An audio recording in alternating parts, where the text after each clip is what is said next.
Hey everybody, welcome to the webinar. This is with BenQ, Calibrite and Wilkinson's Cameras, who there's going to be a code at the end of this for some discounts on their store. But what we're going to be looking at today is still life photography with gels. Now, this is kind of a setup I've done before, and it's for a workshop I run, which is on the trends of photography. And I know what you're thinking, I'm wearing double denim, how much does he know? But this is what I do for a job. So I'm going to sort of give you a bit of an insight into this and show you how it all works. Now, for a bit of context, I work as a commercial photographer. I have a lovely agent, an agency called Lisa Pritchard Agency, who represent me, and we shoot sort of big campaigns for the likes of Greg's, Papa John's, Pepsi, and all the rest of it. And what I am all about is very bold and graphic work. So it's going to be very much along those lines. And what we have today on this very small but very busy set is a simple shot of a lollipop. And what I'm going to do first of all is talk you through the entire setup and the theory behind it. Then I'm going to show you how to do it and then how to color grade it. So we've got Capture One running as well. You may need to switch between screens if you're on a mobile phone, but if not, you should be able to see both of them. So first things first, let's start with the camera. I'm quite old-fashioned. I've got a 5DSR, I think it's called. It's a DSLR, not a mirrorless. It's 50 megapixels. I use this for all of my test shoots and any job that kind of comes in at under £5 a shot. So this is my bread and butter workhorse camera. Just check the shutter actuations on it. It's at 145,000 and it's still going strong. In front of this, I've got my 50mm Secor lens. Lovely bit of kit. We've gone for 50 today because we're going to be photographing a lollipop. It's a child's bit of food and I want a bit of distortion and a bit of fun in there. And 50mm up close does distort despite what camera manufacturers will tell you. Then this massive monstrosity of stuff over here. This is my Cambo Actors. It makes my DSLR into a view camera, like a proper old school 4x5 with tilt, shift, swing, rise and fall. Very useful bit of kit, but you certainly don't need it for this because we're shooting straight on. There's no benefit to any of the real movements here, shooting straight on a subject. That's the camera. And before anyone asks, this massive tripod here is actually called a salon stand. It's just a big bit of metal by Manfrotto and just keeps the camera nice and stable. Now we're shooting this tethered into my laptop over here, and so it's coming in via this tether cable straight into Capture One. And this allows me to see what I'm shooting as I'm shooting it. My laptop is on a small little monitor down here. It's only a 13-inch. Then I've got a massive 32-inch BenQ 4K monitor here. Interestingly, I don't calibrate this monitor, and there's a reason for that. But normally, and especially for this sort of work, I do use these calibrators. This is a ColorChecker Display Pro, and they do a few different models. And I calibrate the monitor I am editing on. The reason we don't bother calibrating the one out here is because I've got lights coming from all over the place. I've currently got video lights showing on me. We've normally got LED lights on the ceiling, window light coming through. It's just impossible to calibrate it at any given moment. So calibrate my main editing machine, but the one which is rolled around in the studio, we just kind of let it run wild and kind of hope for the best, knowing that we can probably fix it in post. Onto the lighting we're going to use today. Now I've got some quite powerful lights here. I've got two different ones. I've got a Pixel Pro light here, which is also known as Godox, and then I've got a Broncolor light there. The reason I've got two different brands is nothing special. It's just because the modifier I wanted for the Broncolor light was slightly out of reach. So we've got a 1200 watt Pixel Pro here, and it's got an optical snoot on the front of it. Then back here, we've got a 1600 watt Broncolor light, and it has got one of the greatest modifiers ever made. It's a zoom reflector. So this reflector here, you can zoom it in and out to give you different degrees rather than changing to different reflectors. They don't make them anymore. They're brilliant. They should keep making them, but for whatever reason, they've stopped. I then got my lollipop over here, and it's on a nice little science stand, and it's being held in what you'd normally put your test tube in when you have your Bunsen burner underneath it. If you want this sort of stuff, go and look at school supply shops. They're really useful for any sort of grip to hold things for photography. You don't pay the same premium that you do if you buy photography kit, which is also rather nice. Then swinging around to the back, we've got a piece of dark grey card over here. And as someone pointed out earlier, there's a tennis ball on the end of this. That is because when you're on a set and you're a bit stressed and you're flapping around, these tiny metal pointy ends of everything suddenly become invisible until they're in your eye. So we always put tennis balls on the end of anything sharp. So that's roughly the kit we're using here. gives us a great starting point. But what we're looking at is shooting with gels. Now, the reason we're looking at shooting with gels is because it's just become in fashion. If you live in the UK, there's a supermarket called Waitrose and a supermarket called Marks and Spencer's. Both of these supermarkets are very traditional kind of upper middle class supermarkets. Both of them shot their last 2 campaigns using coloured gels. And as photographers, it's very important for us to understand the trends. We've just spent a whole month on a workshop doing this, where we're just looking at what's coming up, because doing something because it's technically impressive is kind of great for other photographers, but if you want to make a living from it, it's kind of redundant.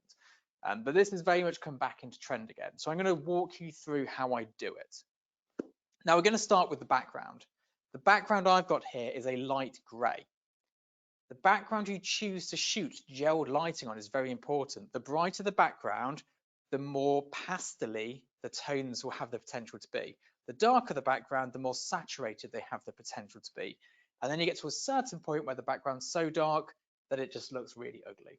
But I find a mid-grey is a great starting point, and where you can sort of go up or down either way depending on taste in post-production. Now, something that I always like to do is grab a photo straight away. Let's check we're still tethering here. Don't know if anyone else has upgraded their Apple recently, but tethering not so hot since the latest update. Now, the first thing we want here is a completely blank frame. You'll see there's a tiny catch light. I'm not sure if you can see my cursor or not, but if you can, there's the tiny catch light. That's been caused by the video light on me here, but normally it would be completely black. I've gone for 125th of a second because, as I mentioned earlier, this camera has a very high shutter count at the moment. Canon cameras, as the shutter count goes up in portrait orientation, the sync speed goes down. I don't understand why. It's fine in landscape, but in portrait it struggles. So 200th of a second in landscape is fine, but 125th is really the limit in landscape, portrait. I apologize. So we're going to get that shot first. We've got the 125th of a second, 100 ISO, because on this particular model it's best. On different models you get different best ISOs. And then I'm at f22. Now you're probably going to say you're going to get diffraction, Scott, at f22, and I probably will, but nobody's probably going to notice. The reason we've got f22 is because we're currently 3 inches away from the lollipop, and even with focus stacking, it's going to be about 1 million shots. So that's where we are at the moment. Now I've got some gels up here. I've actually got 2 sets of gels out because someone in my Facebook group asked this question earlier, and it is an important one. Not all gels and not all coloured light are created equally. These gels here, which I've stuck into picture frames, these are cheap gels from Amazon. And you can tell they're cheap because they're very hard and rigid. Expensive gels have this nice kind of rustly thing going on. I don't know what it is in the plastic that makes it like that, but a good test as to whether a gel is good is whether you can rustle it and fold it up. If it comes in a hard, firm plastic, it's just some cheap stuff that's been packaged in with something else. LED light, slightly different, and every light is slightly different. I'm not going to go into the deep depths of light science, but I'm going to give you a really quick example.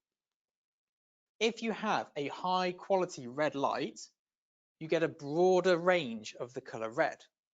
If you have a cheap LED that does red or a cheap gel that does red, you get the same power of light, but it comes into a much smaller part of the red channel. And because of this, you get clipping or those really ugly red colors. That's a really oversimplified version. If you want to see something really complex, there's some great YouTube videos with some scientists in it, which will, well, I couldn't bear it, but I'm sure some will enjoy it. So we've got the expensive gels up here, and we've got our key light. I'm going to turn it on the pack.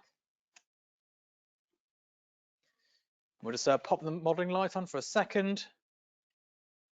Now, no matter what a gel manufacturer tells you and how heat resistant they claim their gel is, nothing is heat resistant enough for a modeling light. So I'm going to grab a frame here.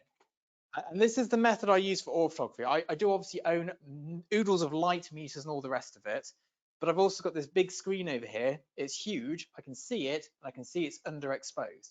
So I'm just going to turn the light up. There's no magic going on here. There's no special calculations. I've just gone from quarter power to half power. And as we take this shot, we'll see the colors change.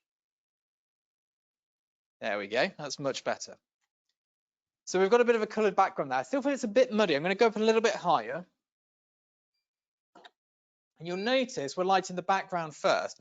We're going to ignore the light hitting the lollipop at the moment. That's for another issue. There we go, that's better. It's a bit brighter. So I've got these two gels here, there's a blue and a red, and they're taped to a frame. And that's just letting me sort of control the light and get that nice gradation on the background, which I'm liking.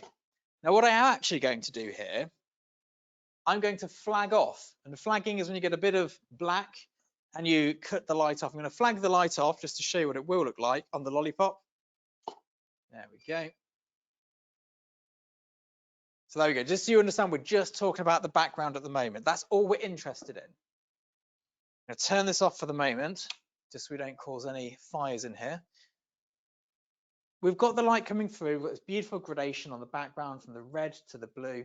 And then we've got a blue lollipop in front. Now, red and blue are part of a color scheme that works quite well together. It's very primary, it's very bold. Purple might be better, but I set my purple gel on fire during the workshop. So we've got red and blue. We can play a lot with the colors here. And a really important thing to do at this point is to jump on the computer, which is what I'm going to do now, go into Capture One, and I'm going to have a quick look at the levels. Because we're shooting in just specific channels, we want to make sure that all of that data is there. And you see how it suddenly breaks up in the blues and reds, and just see exactly what we have and what we don't have. And that's a really important step to take at this point in the game. You don't want to get to post-production and go, oh no, if I move my exposure by 1/3 of a stop, the red channel breaks down. Cameras have what is called a bit depth. So alongside the issues we have with the colors of light, the cameras can also only record at a certain bit depth. These record at 14 bits, and then a phase 1, for example, records at 16 bit. It doesn't sound like a big difference, but the difference is huge, because when we're talking about bits, we're talking about millions of colors. So it's how many more million red tones they have. So you'll notice here, it'll go red, red, red, and it'll go blotchy really suddenly. And that's because the camera doesn't have any of those different red tones in between. Whereas if you had a phase 1, the top of the line Fuji camera has this as well, and the Hasselblad does as well. You get the 16-bit color, which makes a huge difference. It's far better than any resolution or dynamic range. Bit depth is one of the key components to good photography. But now we've got our background sorted. It's all kind of looking as I want it to. We now need to light our subject. So what I'm going to do here is turn off the background light and light the subject independently, just so I know exactly what I'm getting. So I know for now that this light without the flag spills. So we're going to turn on our key light, which is our Pixapro 1200, and it's in an optical snoot. We're going to want the modeling light on, so I can see exactly what it's doing. So there's a bit of light that's coming through here. What I need to do is very carefully put it onto our subject. Just going to take one shot with it covered. Then one shot. Now we're not going to change our camera settings now because we've already got those correct for the background. So all we can play with is the light. Now I am at full power on 1200 watts and it's underexposed. The only thing I can do to get more light out of this is to move it closer. Now, because we're not worried about the inverse square law here and fall off of light, so we're just going to light the front of it anyway, that's not an issue in this particular context.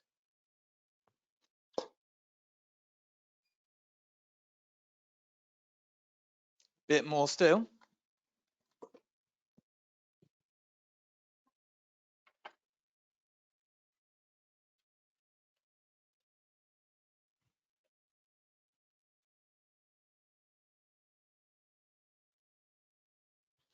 Now in here we have these little metal barn doors. There we go. We can open and close to increase or decrease the amount of light. There's a little bit too much there. And you can see what I'm talking about with the clipping of channels. If I just reset the edit here, as we push that a little bit too far, you can see how all of a sudden they go blotchy. That's when you've reached the limit of the bit depth. Now I like the light on the lollipop, I like the extreme fall off, but I want some light on the lollipop stick as well. Now this is the sort of thing that can drive me slightly insane trying to get it right, but we'll give it a good go.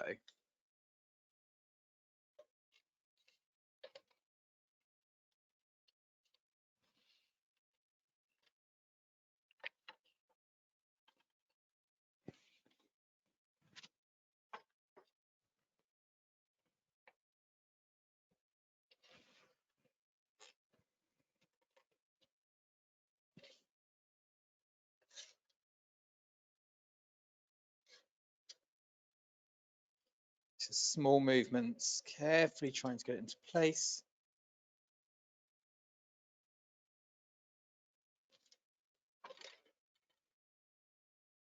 Let's try that.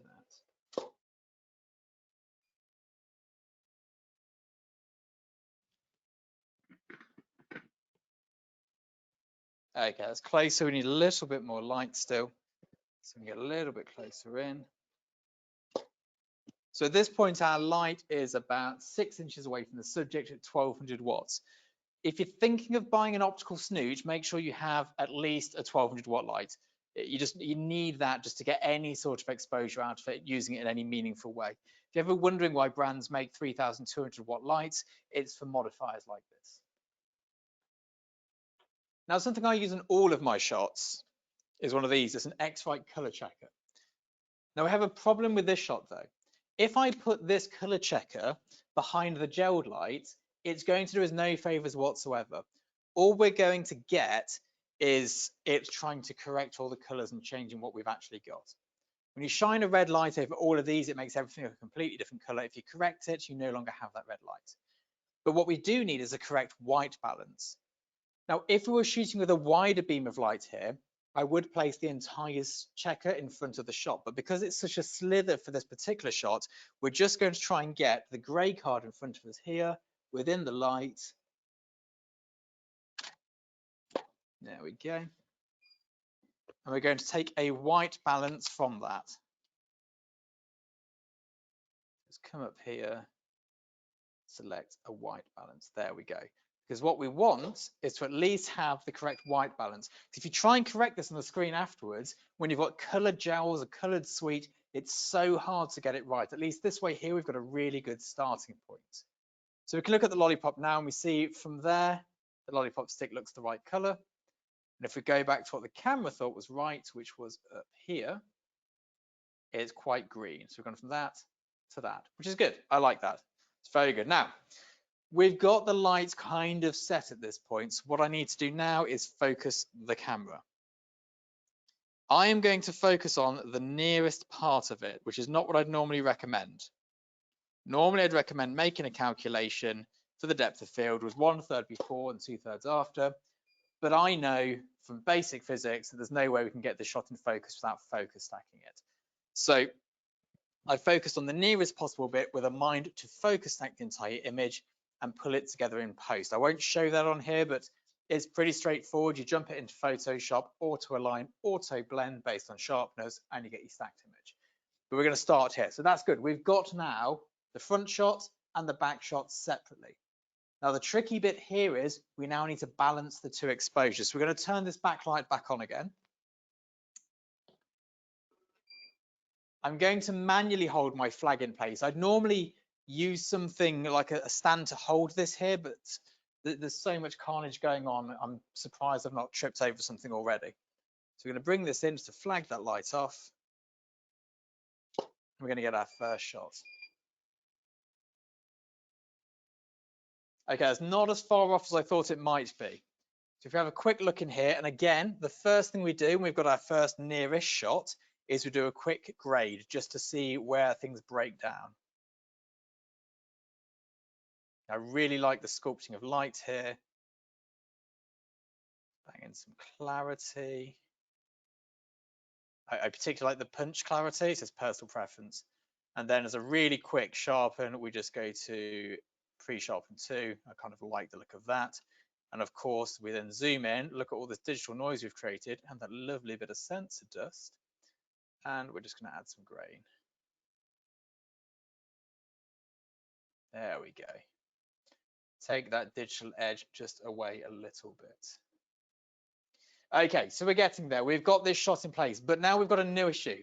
In order to get this right, we've got a burnt out lollipop stick. Now, yes, the easy answer here is to take that burnt out lolly stick, take a previous exposure and blend them together. But I like to get things right in camera. So let me just grab this one little tool.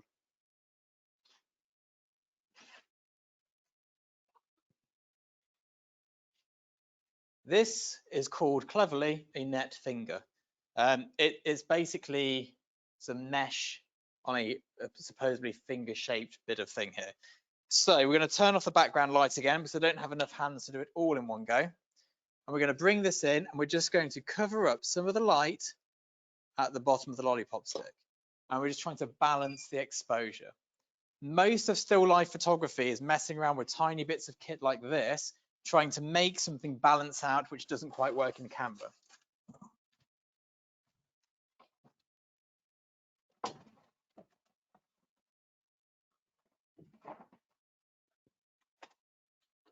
Excuse the rustling, there we go. But that wasn't enough, so now what we're going to use is some cinefoil. Now cinefoil is great because you can mold it into shapes. I don't know if you can see this, but if I just take this foil, you can kind of literally put it in a right angle and it stays there. This is actually heat resistant. It claims to be heat resistant, and it is. So we can use this to literally flag off a bit more of this. Now I can use the barn doors, but the barn doors are too close already. If I go any further, I just lose the entire bit of light. If you buy a more expensive one of these, like a one color one, you can get really precise. But this, I mean, I think these are like £500–600. They're pretty good for the money. So what I'm doing now is I'm just molding a shape, which is going to fit in there. Cut it down to size a bit.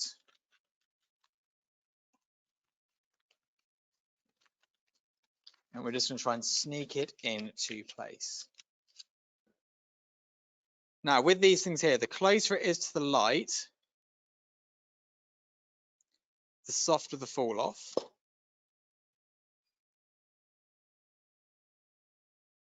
Still a bit too much.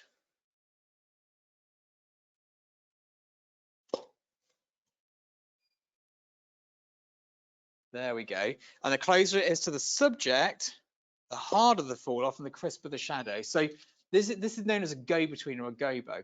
And it works exactly the same as in the darkroom. If you've ever been in the darkroom and you're dodging and burning, the closer your bit of paper or your dodger or dabber is to the paper, the sharper the line is it will create. And the closer it is to the light and further away from the paper, the softer and more gradated it will be. It adds more between the umbra and penumbra shadows. So it's really useful. So I like the one we had previously.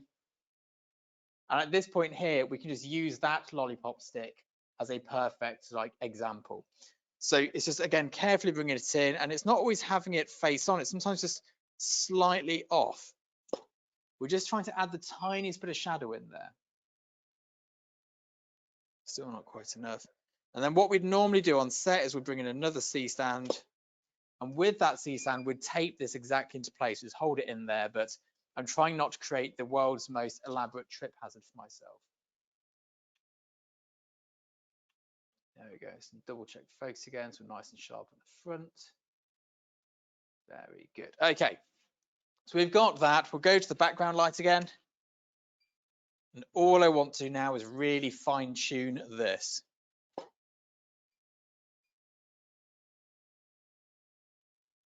So you can see without the flag on that lollipop, how much extra light we're getting spilled in here. And my natural sort of thing to do in this situation would normally be to grid this. But if I grid this, it's also having that honeycomb effect on the background, which is not what we want.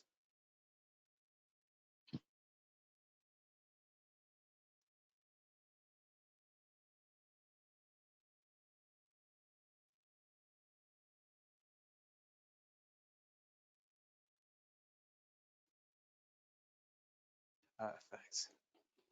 Okay, so what we're going to do now is go all the way up to full power on this pack in the background. I'm not sure if you can hear the pop of the light on the camera or not, but it's quite a lot of light. You definitely wouldn't want to stare into one of these. That's full power. Now we're going to turn it all the way down. Now it's going to be on minimum power.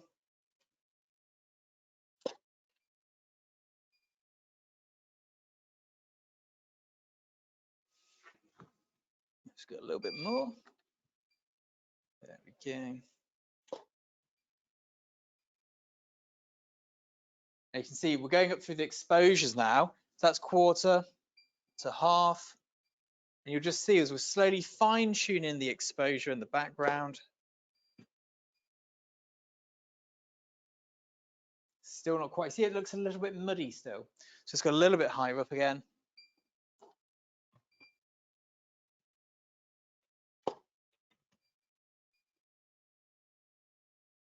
That looks nicer to me, and this is just my opinion. I like the color balance we have going on at the moment.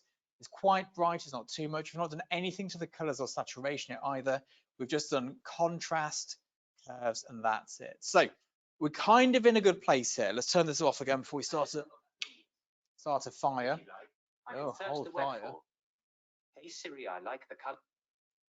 My laptop started listening into me. There we go.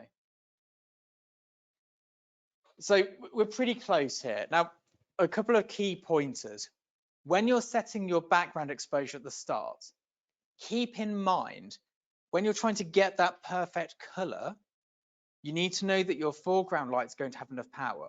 If this was a 500 watt light up front here and I'd have set that perfect background exposure, I'd be in a really tricky spot. So it's important to have a basic understanding of light. I've chosen f22 at 100 ISO. I know that's going to need a lot of light. I've also got bellows here focusing my camera, and as those bellows get further and further apart, it eats up more and more light. If I was on a standard 50mm lens, I wouldn't need this much light at this distance. I've probably gained an extra 2 stops of flash needed for this. When you're choosing your camera settings, I think it's really important to have a very sound reasoning for it. So for me, in this instance, f22 means I don't have to stack too many images. Now, if I wanted absolute perfect optical quality on this particular lens, I choose f16. But sometimes practicalities outweigh that. And it's like, I don't know when you'd ever see an image at such high resolution outside of the fine art world where diffraction becomes a real issue. So I think for f22, for me, because I've got the big light, it works fine. But if you don't have big lights, if you don't have loads of 1600 watt lights at home, and why would you? All you'd need to do is change the exposure. So we'd probably go to f8. So if you imagine this is 1600 watt lights, f16 is 800 watts, and then about f11 is a 400 watt light. So if we just take that shot, first of all, with just the key light, we'll just adjust everything again. And I'll show you how it still works at different variable lighting. So we've gone from 1 down to 1/4.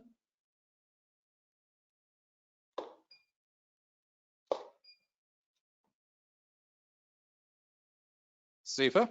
And then on this pack here, it doesn't quite give me the same options, but we'll go from 1 to just below half, just below 1/4. Done that.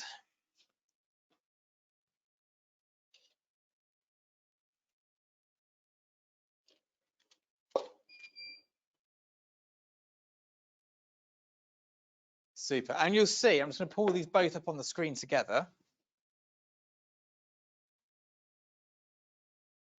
They're not identical. There's a slight discrepancy in that, and that is for many reasons. One of which is f11 is not exactly f11.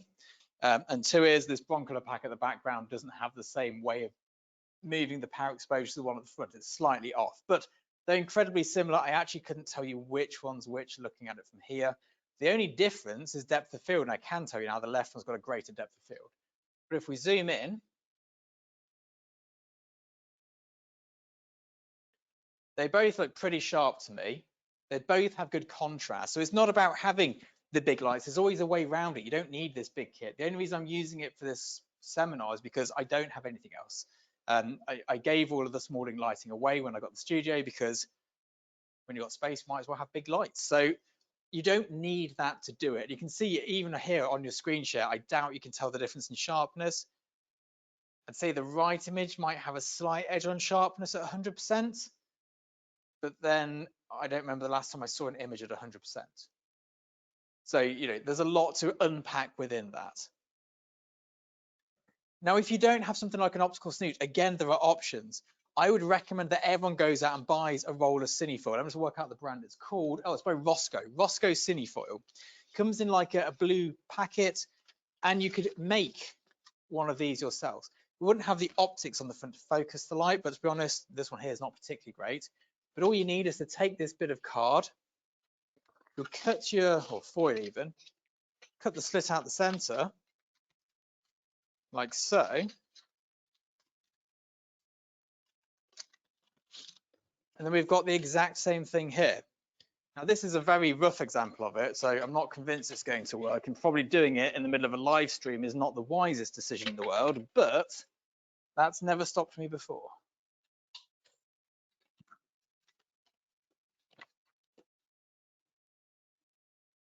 We're going to need a reflector.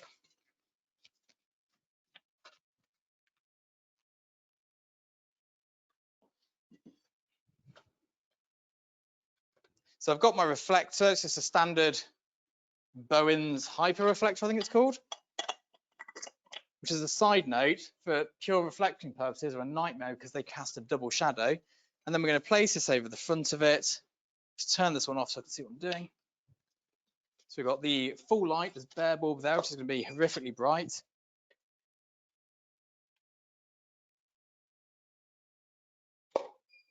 We'll just try and trim it down. Getting there, just need a little bit of a smaller cut in it.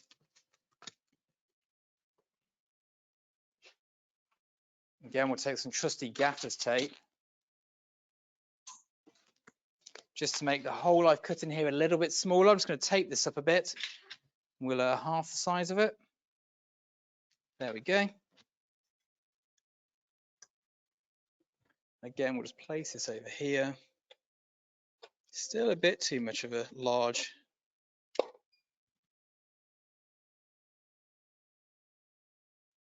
Getting there. Got a bit of light leaking out the back, which is what's causing that blue cast. Almost. We just need to turn this down a bit. Turn this one on. See if we can do it all in one shot.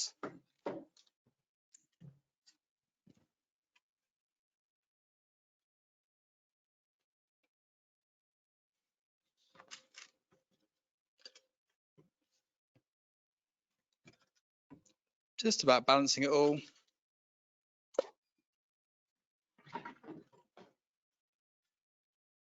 There we go. It's not quite right. It's a bit overexposed on the blues. The slit on this is cut a bit too far open, but we're not far off. If we just pull the exposure back, we compare this with all the fancy kit. It's not a million miles off. We can definitely fix most of those issues in post. We can definitely come in here and pull the highlights down, pull a bit of general exposure down, and all of a sudden the one on the right is looking pretty good. So it's not all about the fancy kit. You don't need to have optical snoots and stuff. That was just some gaff tape and some black cinefoil. There's a load of things you can do with very, very limited kit. It's just about getting creative with it and working out what it is you're trying to decide from the lighting that you need to achieve from this. Now, I'm going to quickly show you how to shoot the focus stack part of this.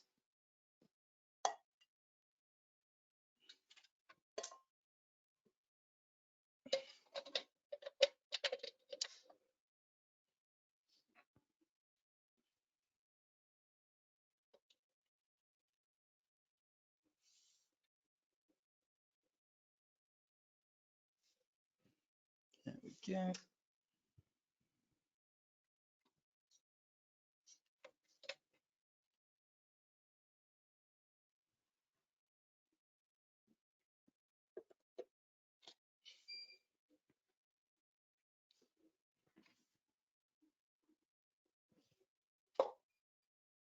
Okay, so whenever you're shooting a focus stack in any bit of software, the best thing to do at the start, so you know what you're doing, is get your initial focus on.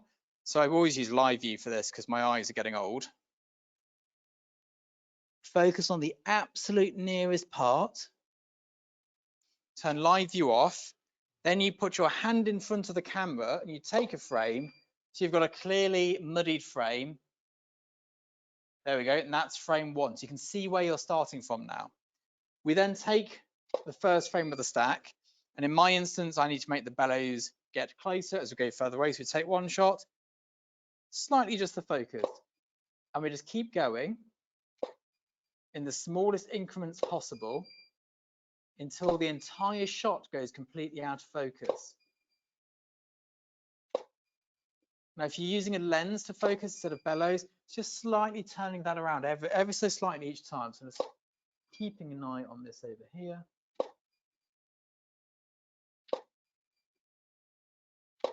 You can see now the lollipop sticks coming into focus at the bottom and those droplets.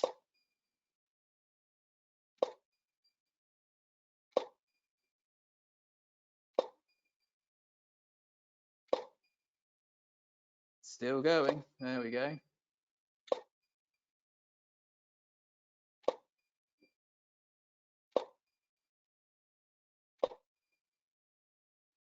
And now the whole thing's out of focus. We take our hand again, place it in front, take another frame, and that lets us know that all of those images are within our stack. So everything there is kind of within the same shot.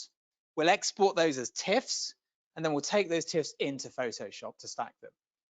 Now, the last thing I'm going to show you here is within the actual file. So if we take one of our good shots from earlier, there we go. What I'm going to do now is quickly dive into this software.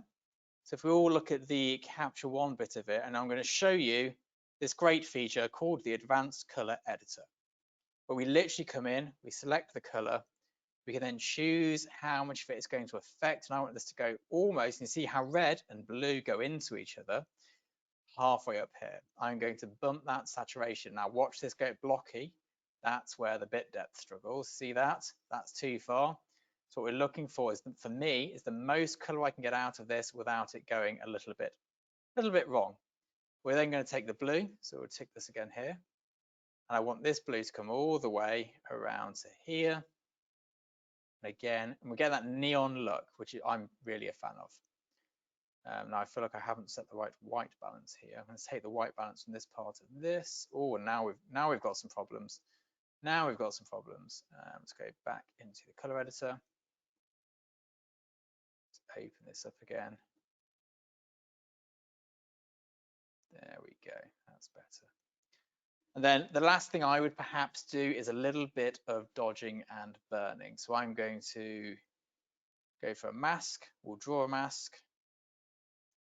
I just want this one here just to have that little bit more oomph to it.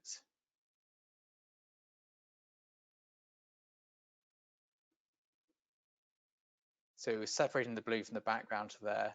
And again, this is a very quick mock-up, but raw file, edit. Now I've gone full on 1990s lumosity because that's kind of what I like. You don't have to go this sort of extreme on the edit, but the background specifically, that kind of almost going into neon lighting look is very much in trend at the moment. And it's just come in trend. I've literally seen 2 shoots that have done it in my industry. So I'm sure it's going to carry on because the brands that did it are very traditional brands. It's not like them to go off after something like this unless it really is something people are interested in. So that's the simple setup for it. And of course, color gels come in all different colors. Something which is worth having is one of these. You can get these on Amazon for like £5. It's a color wheel. And this just shows you all the different color options. So say you choose red and you want a triad of colors, you know, you can take blue and yellow. If you want split complementary colors, you can go for a yellow green and a blue green with a red. And it gives you all of that information. So if you don't have a huge history in art and a degree looking at classical like artwork or whatever it may be, this can be very useful. If you're sitting there going, I don't know which colors to put together, this kind of has all the answers. And of course you can break the rules, but it's always good to have this as a solid starting point. Now, what I'm going to do now, if you have any questions about this, if you pop them into the chat, I will answer those for you. And yeah, that is the main practical part of this workshop. I hope it's been useful for you. And yeah, let's see if there's any questions and we'll try and answer those as best I can.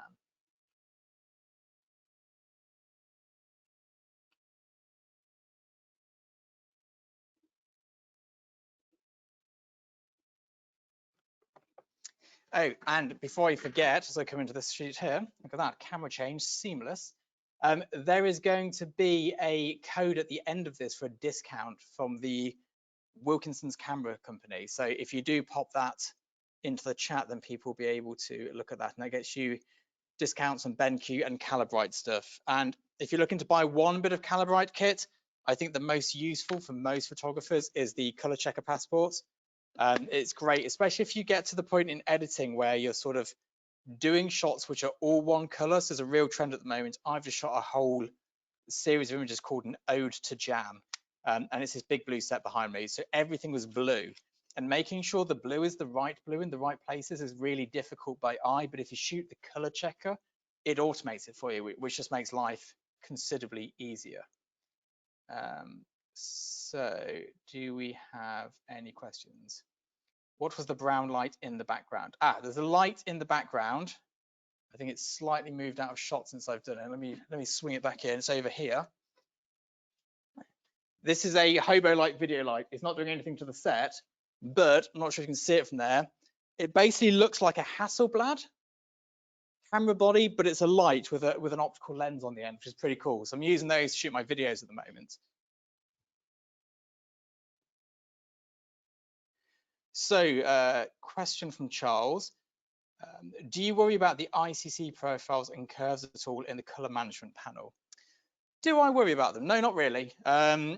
We often create an ICC profile using the ColorChecker passport, but for something like this, it's not really that useful because of you're basically basing the shot on your personal taste. There's no color accuracy you're aiming for. If you were shooting something where it was purely the product had to be the perfect color as it is in real life, we would look into ICC profiles. But for this sort of thing, not so much. Sometimes you can go for a flatter profile to maybe help you in post a little bit, but I've never really come across that, I don't think. How do you style the products in shot? I don't. So I have two websites I have one called Tin House Studios, which is my YouTube channel and educational platform, but then my commercial photography website, which is scottchoucino.com. Every shot on there has been styled by a professional stylist. They're so good. It also makes us look redundant. Geran, I think that's how you pronounce it. Apologies if it's not. Do you just correct for color cast in post? Since I know brands have their colors, I worry about gels changing those. Good question. So this kind of harks back to the ICC profiles. In terms of color cast, if we were shooting this for a brand and this brand was this lollipop, for example, and the lollipop had to be the perfect blue that it is, we would put more black flags around it in order to make sure we weren't getting any bounce back. So we don't really correct for color cast as much. We just make sure the gels in the background are probably further away from the subject. I mean, I've got this all very close together on our set, so we can show it on camera, but I'd probably have that background being a full size 3-meter background 10 meters away and gel it back there, and then have the lollipop miles away and build its own little microclimate for it, so you can keep things separate. Oh, bear with me whilst I try and read without my glasses on. Glad to see you're using Capture One, but am I right in thinking you can't focus stack in it? If so, is there any free software alternative to Photoshop that I could use in parallel to Capture One? I don't know of any good free software. Capture One, you'd need to go into Photoshop, or there is another bit of software called Helicon Focus, I think it is. Which is the next question, which says by Neil, surprised you focus stack manually.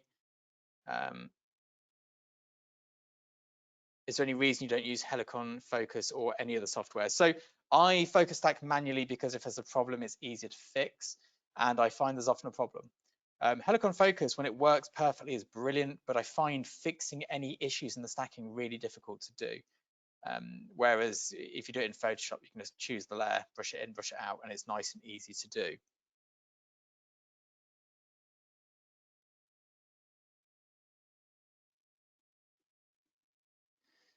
How do you work with ProPhoto RGB with single photos, and how do you control out of gamut colors?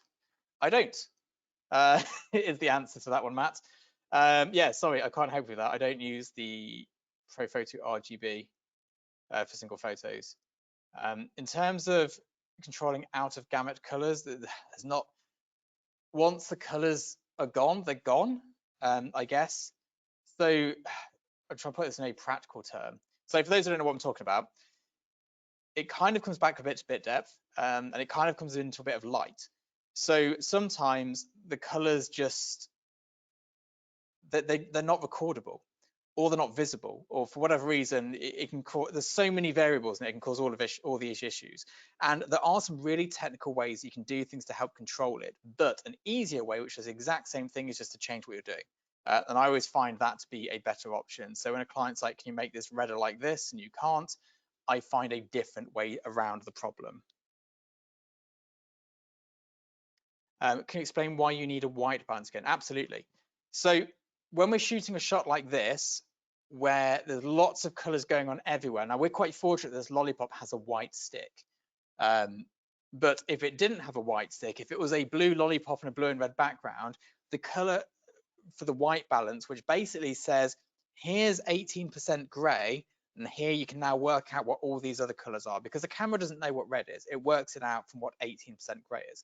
If you don't have something in there telling you that, it's nigh on impossible to get it right in post. You can do it, and of course, professional retouchers make it look like a breeze, but for mere mortals like myself, it just gives me mild anxiety and a headache. Is the focus pull tool inside Capture One good enough for focus stack? And this is from Dimitrios. Yes, it absolutely is. If we're using autofocus lenses, you have to have an autofocus lens. You can then stack the focus by just clicking on this micro adjust button. It's brilliant. Works really well. I definitely recommend doing that if you have an autofocus lens. I just don't own any autofocus lenses, so I kind of forgot it existed. From Joe, with all the colors, what about printing? How do you make sure the color gels work on screen and then work on printed paper for big jobs? Brilliant question, and very timely as well, because I've just sent my portfolio to print. So we're shooting here on a screen in sRGB, and then on print it's CMYK. It looks completely different. We're looking at a backlit screen over here, and my work, when it goes to print for commercial campaigns, it goes onto a 6-sheet, which is the side of a bus stop in the UK, which is the biggest resolution you can get, even though it's not the biggest print. We then go onto a billboard, which is like dot printing at ridiculously low resolution. It will go into newspapers, it will go into magazines, it will go into digital billboards. You don't ever try and control anything for print, because there's too many variables, let alone after all those different print mediums, which all come from the same file. No ad campaign does different files for different mediums. The lighting on the day changes exactly what it looks like. So all you need to do is get it right here, export it as CMYK, which thankfully Capture One lets you do, which is why pros use it and Lightroom does not let you do, which is why they don't. Send it out as CMYK, although often the ad agency just asks for RGB and then they'll do it for you and they print it and it looks how it looks. You know, nothing's ever perfect. You can't have it perfect. If you're printing like I've done for your portfolio though, you start doing lots of test prints, because every ink, every printer and every paper stock looks different. So it's about making those micro adjustments alongside a good printer who you trust. We can go back and forth over time, and you know that's why printing a portfolio costs like £2,000-3,000, but definitely worth doing it. So from Bill, how do you deal with light bounce color casting from other items in your studio? I don't. There's probably a lot of things that I should be dealing with that I don't.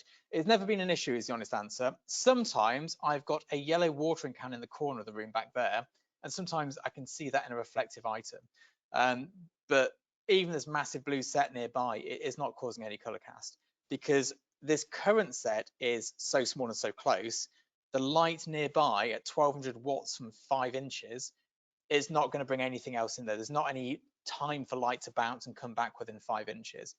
If I was shooting in a solid red room, I would put out some flags perhaps, but you don't need to worry about just like random items. It's not really an issue. Sometimes you have a stylist who annoyingly wears a red apron. That can again be a problem when they're really close. You have to tell them to get back for the final shot if there's any cutlery in place or anything reflective. But again, it's very rare they give a color cast. It has to be really close. But on the flip side of that, I've actually started, and this is a bit of a sneaky pro tip, when we want to bounce light back in, sometimes we want to add to the shadow. So we'll bring a bounce card in and it'll be blue instead of gray or white. We'll bring it in really close and then you will get some color cast in the shadows, but it does have to be so close. Like this blue thing back here is not doing anything to the actual shot we're doing here. So yeah, it's one of those things, it sort of can be an issue, but very rarely is. And when it is, you just put something in the way of whatever's bouncing it, whether it's white or black paper. Can you use gels to color the shadow of your subject? Good question. Yes, you kind of can. If you shoot the gel directly at the subject, then the color falls into the shadow almost. Kind of a different approach to what we've done here. But yes, you can absolutely do that. Garen, do you prefer gels or RGB lights? Would you sacrifice the power flash for RGB lighting? So RGB light, which is red, green, and blue, is an LED kind of format of lighting, and it lets you adjust it and change it. The problems with LEDs is the best ones we use are 1200 watts, and they are huge, and they don't do those RGB things. Only the lower, weaker lights do RGB. So to go from 1600 watts to 400 watts for RGB wouldn't work in my style of work. Also, a red on an RGB light is not as good as a red on a high quality gel. It makes the world of difference. I'd always buy a bicolor light, like blue to, or even just like on and off light, where it just goes on and goes off, and put a gel in front of it. I think it's a much nicer light. However, I did have a while when I was in YouTube videos when I had colored background lights. I did use RGB lights for that just because it's easier. So from a sort of ease point of view, RGB lights are great, but in terms of technical proficiency, I'd always choose like a 1600 watt flash with a gel in front of it for that. Super. No more questions. Brilliant. Well, thank you very much for having me, everybody. It's been a pleasure. And then, yeah, I look forward to seeing all your images you take with gels. It's interesting to see.